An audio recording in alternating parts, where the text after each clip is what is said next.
Welcome to the Frank Prince Show. I'm your host, Frank Prince, only on Madhouse TV. I want to give a shout out to my last guest, Evelyn Zarnell from EntertainMeLongIsland.com. Thank you so much for being on my show, and I hope you're getting some great people. Look up that website. And today, I wanted to put a special show together about security, awareness, and education. And this is for you, my viewers. I want you to feel part of my show. And I have with me Mark Eklund from As Is Long Island Chapter. Welcome, Mark. Thank you, Frank. And what is As Is? Well, we now pronounce it ASIS. It's our chapter, the Long Island chapter, is a division of many chapters worldwide. We are now in our 55th year of existence. The main headquarters chapter is out of DC, and they've been around for 60 years. In fact, they have a show coming up at the end of this month down in Atlanta, and it showcases all of the vendors that are involved in security worldwide. And what's your title? I'm the chairman of Okay. ASIS Long Island chapter. This is my second year term and my 10th year as a member. And how many chapters are there all over the There's world? over 155 chapters worldwide. And what's the purpose of it? Well, the purpose of ASIS is a lot of things. Charity, we do a lot of charity events, but they're all geared around security. It's learning, it's enabling people to learn different aspects of security. There's 5 different specific ones.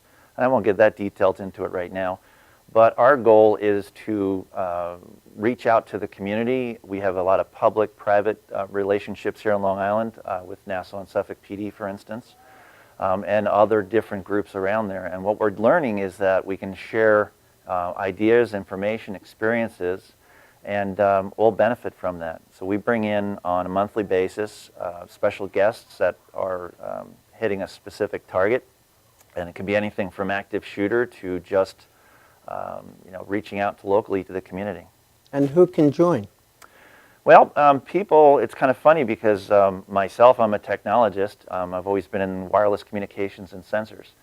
And I joined 10 years ago because I had a neighbor who became the chapter chairman, Mr. Jeffrey Levitt, who said to me, you know, you're selling this technology and it happened to be GPS tracking. And he said, well, that's really a security type product, so why don't you come and get involved? And my first involvement with it was to create the website for the chapter. And we have people in Nassau, Suffolk, New York City. Mm-hmm. What are the what are few websites that you could name off the top of your head to give people information to look up? Well, we have, fortunately, it's pretty simple. Long Island chapter, for instance, is www.asisli.org. And New York City is asisnyc.org. The main chapter, the city, the DC group, which is asisonline.org. And you can, from there, network into many different groups worldwide. Right, there's a lot of information on it. A lot of right? information, yes. Okay. And you also have a technology company, correct? Yes, I do. Again, I've been in technology for many years. I've bought and sold 7 companies already. This particular company started 3 years ago, basically because I was very concerned about all of the active shooter incidents out there and just safety in general for people. And I said there's got to be a way to enhance our abilities to take technology and add it to give an additional ability to see things that we can't normally see by utilizing that technology. What is active shooter? Some people Oh, might sure, not yeah. I know. know there's a lot of terminology in every industry, right? Right. Unfortunately, we've all seen it on TV. An active shooter incident is when someone, a rogue individual or someone from within, takes out a weapon and starts firing, and Right. active shooter is response to that, and that's what we're focused on. Okay. With your technology, Mm-hmm. what are some of the things that you specialize in that? Good question. We've spent the last 3 years incubating programs and testing. We have almost a year of actual pilot locations to prove, because again, our goal is to save lives. So it's critical to us that our equipment works. And there's a few criterion that we used to build our solutions. Number one, we didn't want to use any of the current infrastructure in any facility if we're going to do facilities monitoring, and as well as outdoor. There's a few things that are areas of contention. One is you don't know what you're working with in an existing building. They're all very unique and different. Number two, we can't rely on power necessarily in a bad situation, so we also supply the power. And number three, we're independent on communications. So we actually utilize other mechanisms of communications. So I literally can take my technology and put it anywhere worldwide, and I'm not worried about what you have. Okay. What is, like, give us, like, for instance. Sure. Like, Say we're in this facility right now and a fire alarm goes off. Okay. Usually when a fire alarm goes off, people are kind of concerned, but they're not really crazy about it. But because we've all been through fire drills. I mean, fortunately, that's part of what security does, right? You run through exercises and you learn how to be controlled in a bad situation. So an alarm goes off, and say there's 2,000 people in this building. How do you know who's still in the building after everybody, quote unquote, leaves? you know, You don't know. And that's been an area of contention for security. And as owners of companies, they're responsible for you as an employee. So it's important to have as much control of your people as you can as far as accountability. So when you think about 2,000 people running out different exits and going into a parking lot, it's very difficult to go through a manual process and account for all those people. So what we've done is we've actually come up with what I've termed EasyPass for People. We literally can read about 1,000 people per second per exit, which gives us the ability to give you an accountability on hard copy and electronically. Kind of neat. that is. Yeah. What if, what if there was a fire or something Sure. like that?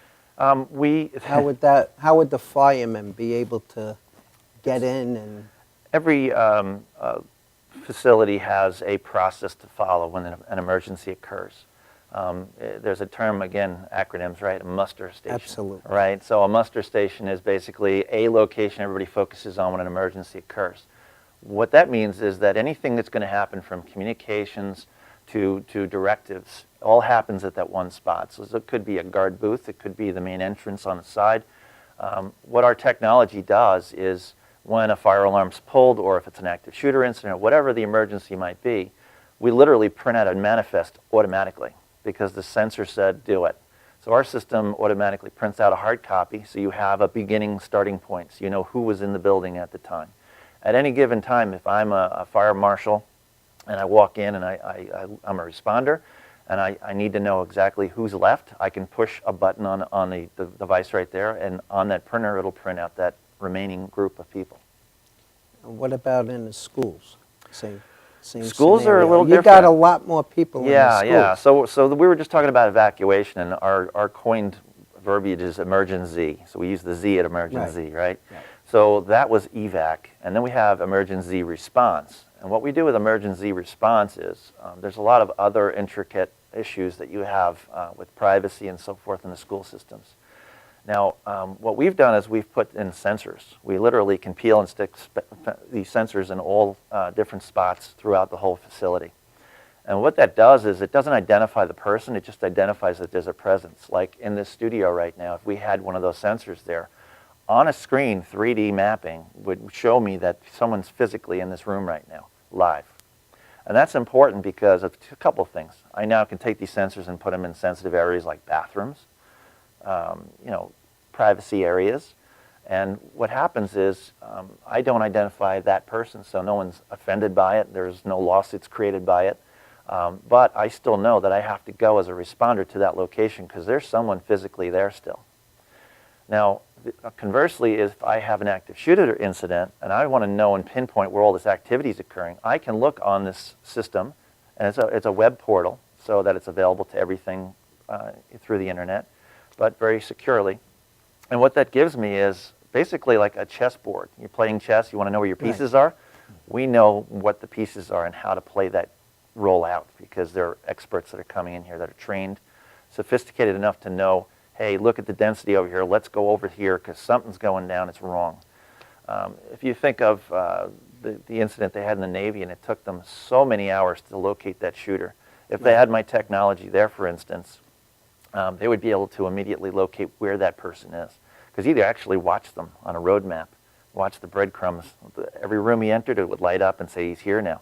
You have a vacant building, but there's someone rogue in there, you're going to find him immediately. And this is brand new technology.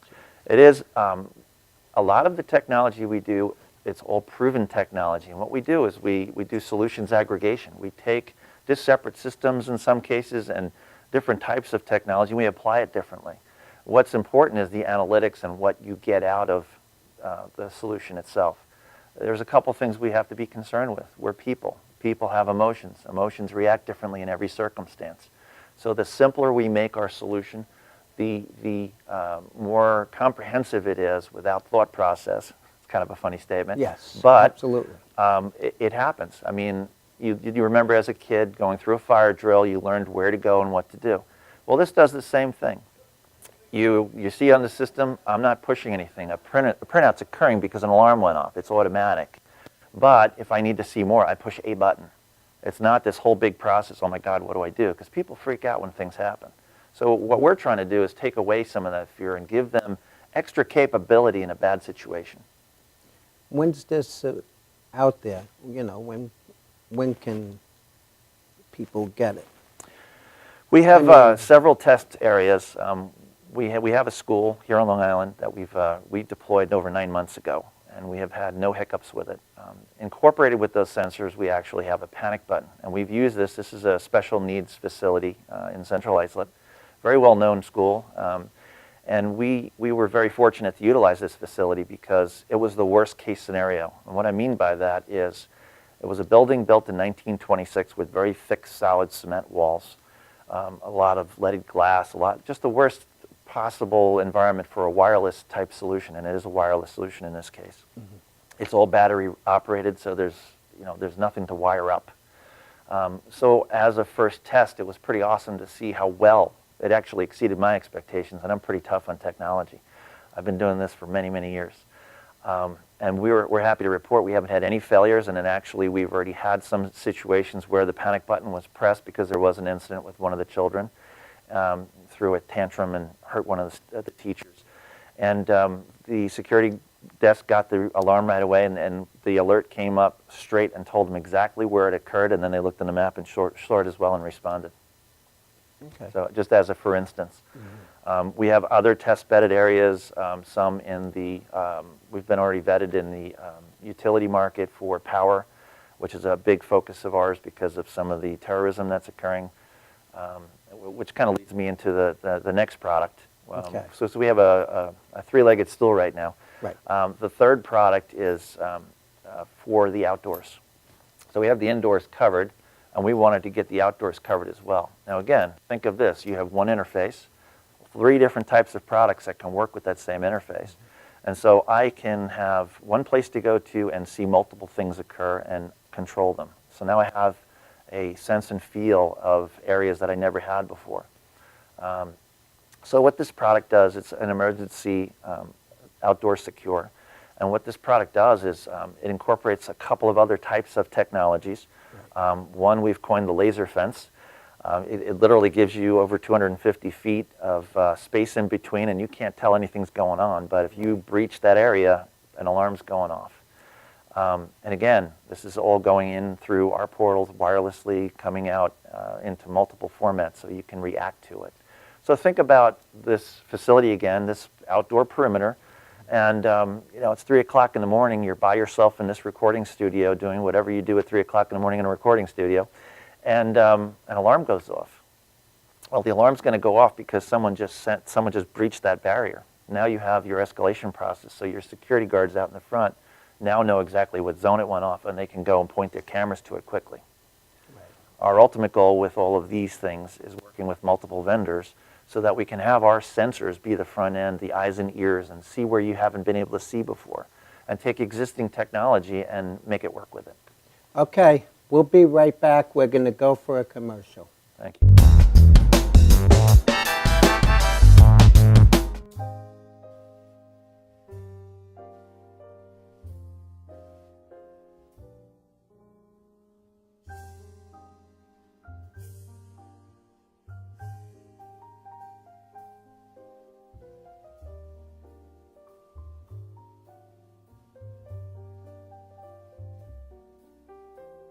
Hi, my name is Dr. Tom Dow. We have a multidisciplinary practice in Melville and Ronkonkoma, New York, and we treat patients with many, many different conditions, from newborns through geriatric patients with numerous different techniques. There's a technique and a type of treatment for every class of patient. We have them all here.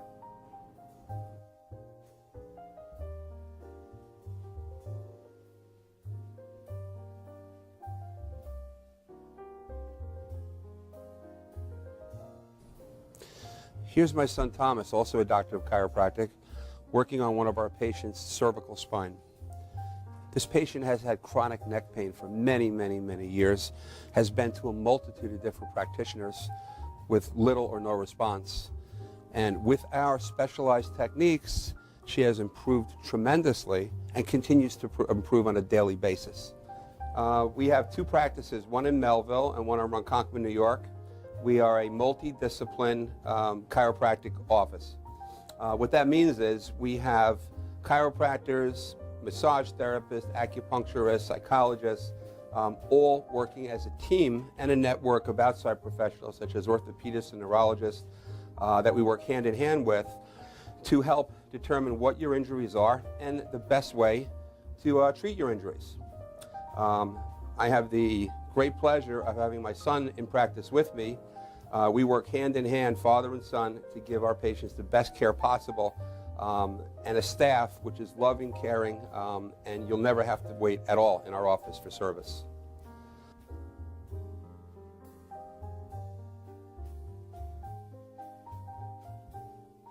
Many times patients come into our office and they have what's called a soft tissue injury. Soft tissue injuries are like scars inside your body. If you've ever been cut on the outside of your body, you get a scar. The same thing happens inside of your body to your muscles and ligaments. So our job is to determine where those are, stretch the muscles, adjust the vertebra back into their correct position, and then refortify the normal structure with exercise. That's what we do best, and I hope someday you'll come see us at one of our two offices. Thank you.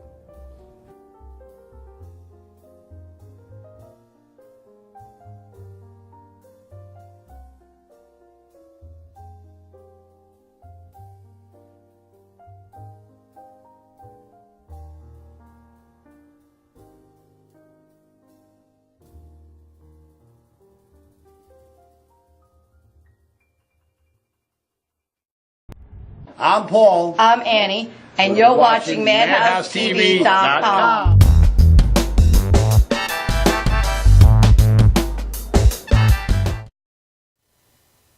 We're back. Now, how does this go on the market? Because I want everybody to feel safe. Everybody needs this product. Yeah, like I said, 3 years ago we started at this because we know people aren't feeling very comfortable out there. There's a lot of stuff going on in the world, and we know that we need to get distribution set up worldwide.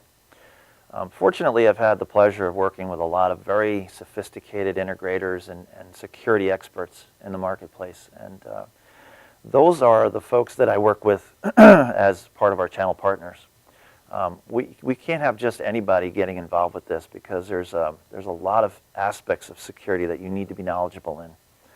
So the primary folks that we're partnering with now are system integrators of different technologies, whether it's door access controls, camera systems, that kind of stuff. And they're licensed, insured, and they're very well trained, and they already have all of the relationships that we're looking forward to working with. And as a manufacturer, we need that distribution set up. We have had nothing but open arms in the industry, and everywhere I go. In fact, recently I was in Norway, and I went to the Oslo Police Department, and I did a quick presentation over there. They're very interested in working with us. We have a group in Indonesia that's interested in going forward with us. One of the most important things to me, since this is a safety, life-saving kind of apparatus that's being used to save lives, is that we really vet this thing properly. We test it 100%. So I'm not going to go and sit in front of someone and says, yeah, sure, it works, no problem, no problem. No, that's why we've taken 3 years to go to market. We've been very quiet about it. My ASIS world has been made aware of it. But as far as a marketing rollout and so forth, we're actually debuting our products at ASIS International Conference in Atlanta at the end of this month. From there, we have a full-blown program and support structure. One of the neat things about this, because we've spent a lot of time talking to people and really listening, which is very critical in any new product you're going to deploy out there, was to understand the cost effectiveness of this. And all new technology, and anytime you hear it's new, people go, oh my goodness, it's going to cost a fortune. We can't afford this. And when you look across the board of people that don't have the ability to have an open budget, which is pretty much everybody at this point with this economy, Absolutely. we were able to, unfortunately, we've got some very good, strong financial partners that are backing us. And we've put together a program that allows us to rent the solution to people. So we do a term contract, and it's just a monthly fee. So there's really no upfront costs to individuals to get involved with this as facilities and whatnot. So when you think about all of the incidents with schools and so forth, everybody telling everybody we don't have budgets for this, we need to go to government and ask them for money and so forth, all of a sudden it's very acceptable. It does meet and fill in on an expense side, very comfortably. What about policy and procedures? Because I know a lot of places don't enforce that. Yeah, well, there's two sides to that coin. Policies and procedures in certain companies are highly regarded and very well followed. They're executed like military. And others are very lax. For instance, if I go to New York City and I go to the Chrysler building, I'm not getting past that guard until I give them my ID and they go through a process and give me my badge, and I'm not going in an elevator until it's done right. I can't get past the turnstile without that. However, here in Long Island, we're a lot more lax. People are a little less conscious about even looking at a badge. So there are those kind of issues that you have to address. In any solution you deploy, management and control of what's going on is critical. If you don't have that, you have nothing. So we try to give people very unattended type solutions so that there isn't much involvement on a daily basis of this type of interaction to ensure that you're going to do the right thing, compliance. How does your company fit in with that? How do we with other fit- companies? I mean, a lot. You see some of the security guards falling asleep, like Sure. on the toll bridges. Well, all right, that's a great example. They're If you have, protecting, if you had the ability, and you can answer this question yourself from experience. Right, If you fell asleep, God forbid, and we all know it's happened. We've seen it on the news, and it does happen. We're human. But there was a technology surrounding that guard that could wake him up, that would make an alarm go off because somebody breached an area. Okay? You think about the Freedom Tower, and I hate to really bring up specifics like this, but it's a real good example. If that one guard that was watching it at the time during construction had a sensor system around that we offer, a lot of things could have happened that would have prevented this kid getting up to the roof and taking his pictures and doing these crazy stunts. Yeah, that's what we need to do today. Yes. 'Cause, it's a serious topic. It is. You It's- people talk. People say, you see something, say something. Right. Because some people joke around. The joke might be on them. Because today you don't know in this world. You don't. And it's kind of, I'm sure a lot of people are saying, why did you bring such a serious guy on a comedy kind Because of this is, venue? But it's well, really important. It's a special show today. I need you, you need me. Absolutely. And comedy brings about a little bit. Therapy. It is therapy. There you go. And it's free. And it's free. Sometimes. Yeah. Right.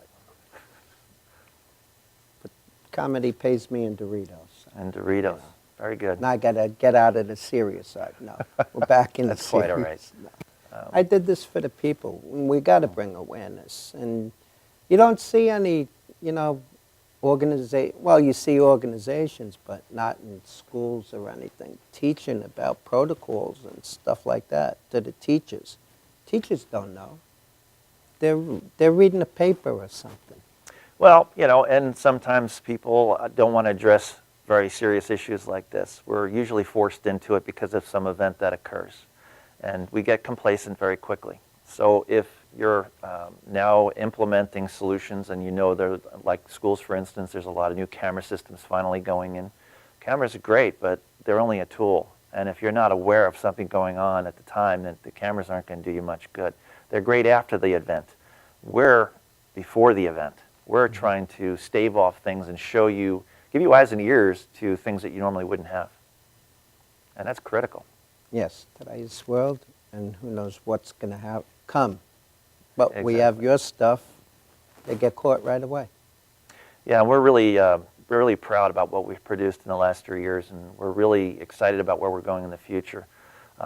You know, again, being in security and being the chairman of the Long Island chapter has given me a lot of clout and the ability to talk to all groups, from the Office of Emergency Management to the FBI, to all different groups, to understand what their viewpoints are of these things. And then talk to school administrators, talk to business owners, talk to individuals, and find out where the concerns are and address those concerns. Anybody can build anything, but if it's not satisfying the problem, what's the value equation? And it's got to meet the budget as well. I remember when they first had security cameras. You know, people were worried about being seen. Right. You know, but what about the people that's getting assaulted? And that's, I just seen something on Facebook like a week ago. Woman getting a brains beaten by 3 guys, but they got some logo on the shirt, and that's something to go on. But Yeah, it's there's- technology. This is what we have to do today. It's no joke, and it's not going to get better. It's just we have to build it up to keep up with what's going to happen. Well, we're doing our part. We feel that we're addressing a very big need out there. We don't have any pushback from anyone on what we've done through our tests. No, and I so heard a forth. lot of great things about. And That's we're why very you're here. Yeah, Cause, but, well, I appreciate it. And thank you very much for bringing me on. Because you Frank. want to It's- help people, and I want to help people reach out to them and educate them too. Yes. Okay. Okay? I didn't interrupt you. Go ahead. No, Say what it's you were quite all saying. right. Go ahead. Go ahead. Well, no, I just, you know, on behalf of our company and ASIS, I thank you for the opportunity to make people more aware of what's going on out there. If you want more information about our company, it's offsitevision.com. It's quite simple. But we do have quite a bit up there. We have some new videos coming out just to kind of give people examples of what could happen and how we can react to them with this new technology. Because it's a lot to absorb in one meeting here. Yes, it is. And we got a half-hour show, and, you know, I'm going to be bringing other people on eventually down the road. And like to Terrific. have you back. I'd be happy to do a follow-up and give you more examples of what's occurred. And Yeah, incidents and different things like that. You know, got to protect ourselves. absolutely. You know, you got to be your own guard, basically. Mhm. But People's awareness is a very important piece of the puzzle for security. and go back to the ASIS chapters, Yes. Long Island. You know, give them a. What's the websites again? Oh, sure. That's what I'm- ASISLI.org. You'll see my lovely face on there. But it'll give you a good background about the organization, what we're about. We have over 500 members in the Long Island chapter alone. And we're very active in the community. We like to raise funds for charity. We just did a regional golf outing yesterday, which I was proud to be there for battered and abused children. So we were able to donate quite a bit of money for that. We've done Long Island Cares, we've done the American Cancer Society, and we continue to feed here locally for our own people. Now, if you live in Suffolk County, everybody Googles. So Google the word SCAN, Suffolk County SCAN. That's security. It's an This is alert. Security Alert Network, yeah, Right. Suffolk County Alert Network. And then if you're in Nassau, Google Nassau SPIN. That's Security and Police Information System. And what those are about is having corporates get information real time of any event. So if there's a quick bank robbery down the road, they're aware that something's going on and be alert and work with PD if they see anything. Well, Mark, we're out of time, and I thank you for being on the show. And thank you all for watching. I will see you again next month. Thank you all. I love yous.